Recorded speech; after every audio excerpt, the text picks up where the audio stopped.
পরীক্ষা চলাকালীন সময় চলন্ত অবস্থায় আচমকা বিদ্যুতের পাখা খুলে পড়ল ছাত্রের মাথায়। তাতে আহত হয়েছেন ছাত্র। সাথে সাথে তাকে হাসপাতালে নিয়ে যাওয়া হয়েছে। ঘটনার বিবরণে জানা গিয়েছে, শুক্রবার সকাল 8:30 নাগাদ ধর্মনগর নয়াপাড়া ইংরেজি মাধ্যম উচ্চ বিদ্যালয়ে প্রাথমিক বিভাগের 4র্থ শ্রেণীর পরীক্ষা চলছিল। ওই সময় পরীক্ষা চলাকালীন ছাত্রের উপর পাখা খুলে পড়ে যায়। তাতে আহত হয়েছে ওই ছাত্র। স্কুলের ফ্যান ছুটিয়া তার মাথার মধ্যে পড়ছে এবং স্কুল কর্তৃপক্ষ থেকে এখনো ফোন পর্যন্ত করা হয়েছে না।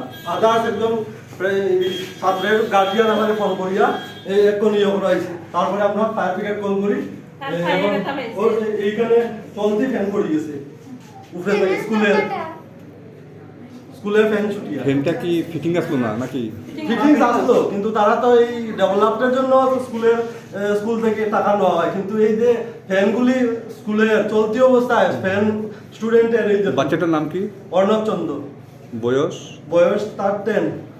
Bureau report, news daily Bharat.